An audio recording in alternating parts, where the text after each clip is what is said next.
Okay, video 4. Mr. Speaker, I reluctantly urge my colleagues to postpone consideration so that we can take up this bill when it is more ripe for consideration. Mr. Speaker, I reserve the balance of my time. Mr. Stewart. Mr. Speaker, where am I at right here? I yield 5 minutes to the gentleman from Texas, Mr. Conaway. Mr. Conaway, Mr. Speaker, I thank my colleagues from Utah. While I am not unappreciative of my colleagues from California's comment, I do think we are at a place where we do need to move forward. Okay, Mr. Conaway want to move forward. Okay, and let me go in here and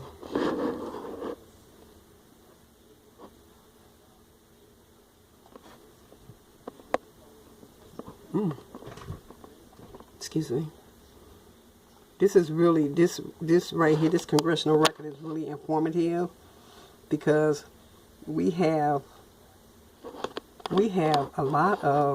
quite a few lawmakers who really don't care anything about our constitutional rights.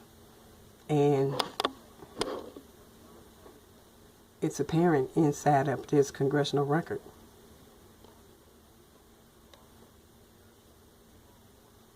Where Mr. Moreno is in support of this. I want to get to Mr. Goulet, what they're saying about his portion in here. Okay, Mr. Moreno, Mr. Speaker, I yield myself 1.5 minutes to make a statement. I need to get up here because I think I misquoted Mr. Moreno. I don't think he's in I don't think Mr. Moreno supports this, but let's read this portion right here.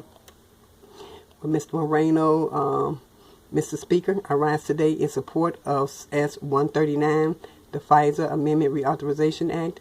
As a former United States attorney, I know firsthand the enormous value that programs like Section 702 provide in protecting our country. The worst threats have been thwarted due to our intelligence and law enforcement communities having tools like Section 702. Chairman Goodlatte, along with the members of the Judiciary Committee, worked diligently on the legislation to implement meaningful reforms while ensuring the Law Enforcement and Intelligence Committee still had the necessary tools available. This is bad. So, yeah, Mr. Moreno is in support of this. Let me see.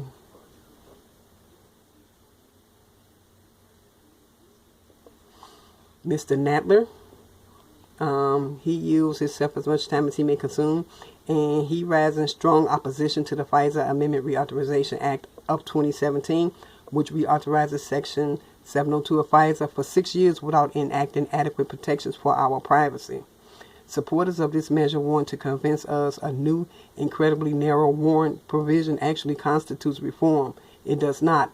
Our right to privacy does not begin when the Department of Justice has fully formed criminal case against us, nor does it begin when prosecutors enter our emails and text messages into evidence against us in court.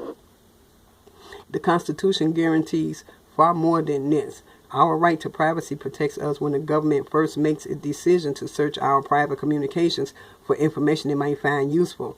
S-139 falls well short of this base guarantee. We therefore we must not support this bill.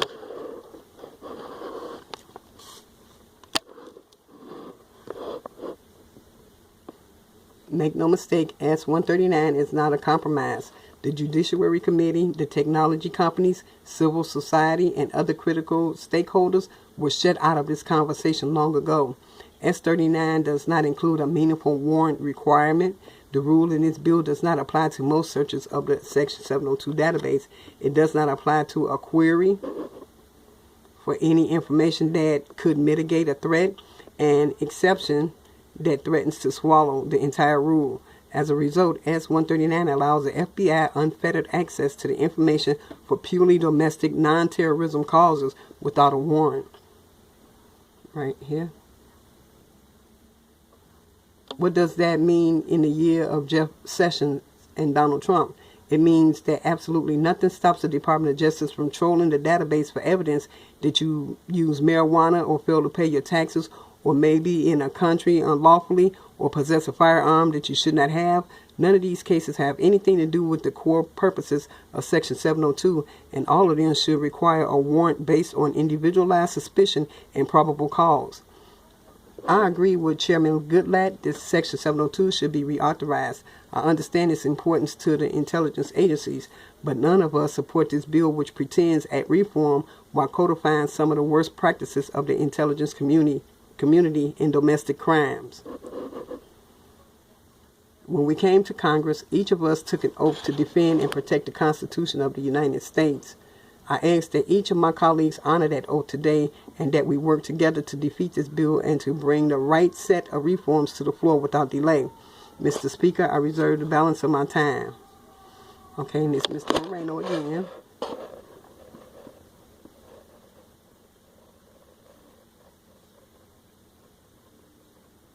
This is really, they're having good debate here, but this is as far as it goes. None of the public is able, I mean, because I can't say what we do and what we don't do, but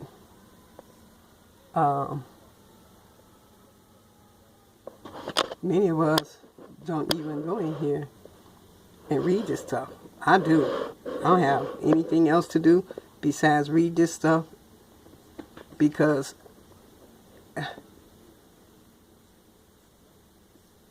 it shouldn't be. It should not be.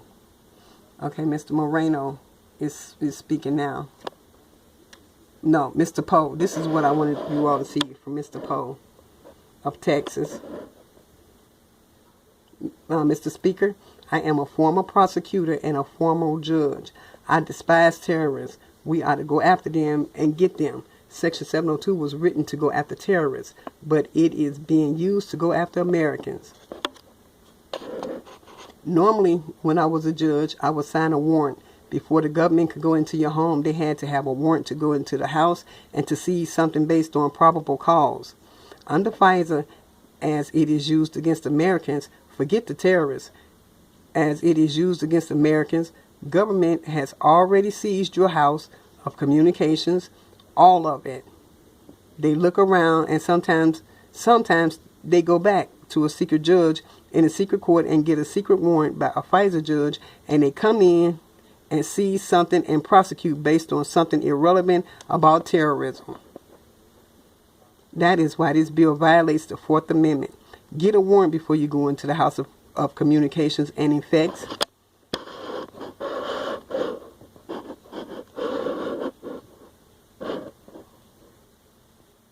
And papers of Americans, or stay out of that house. These documents have been seized. Communications have been seized by government. They are kept forever. Keep government out. Without a warrant, you stay out. Because government, as we learned from the British, cannot be trusted. Get a warrant right here. Am I here? Let me go up right here. Right here. Get a warrant. Stay out of the House of Communications. Vote against this bill. Let's redraft it and protect Americans. And that is just the way it is. This is basically the gist of that 401, the FISA Amendment Act that they're using against Americans. And here's Mr. Goodlatte. Oh, this right here. This whole page is really informative. Mr. Speaker, I yield 1 minute to the gentleman, Mr. Chabot. I'm not understanding how anybody can agree to this. I really don't understand how anybody can agree to this, because not only does this this FISA amendment, supposedly FISA amendment, what that FISA amendment do is it justifies 552A. Show you in the government publishing office. This is let me make it smaller. So let me bring it in so that you can see it. May not be able to do it like this. But I have not much time on this video. But I need for you all to be able to see this. This is the United States codes. These right here, the United States codes, these are the scariest things. If you ever get a minute to go in here and read this, go in here and read these titles. Are scary. But anyway, we're getting ready to go into up under the administrative procedures, section 552A, records maintained on individuals. We're going to go into the PDF version, and this is what it brings up. This is 552A. This is the law on how they can go in here and just take our information. They're doing it now. It's happening now. Everything that you think you're doing on the computer, you think everything you're doing right now is private. It's not. Because I showed you how I found out about it. And I found out about it because I saw it happening to me. I saw everything being removed from my computer and how my programs were altered, and how more programs was added to my computer. I don't even know how. My computer is holding all of this stuff on here. It shouldn't even have no more space on here, but I guess they gave me more space anyway. But anyway, this is what the 552A does. It in right here in 4, the term records mean any item, collection, or grouping of information about an individual that is maintained by an agency, including but not limited to his education, financial transactions, medical history, and criminal or employment history, and that contains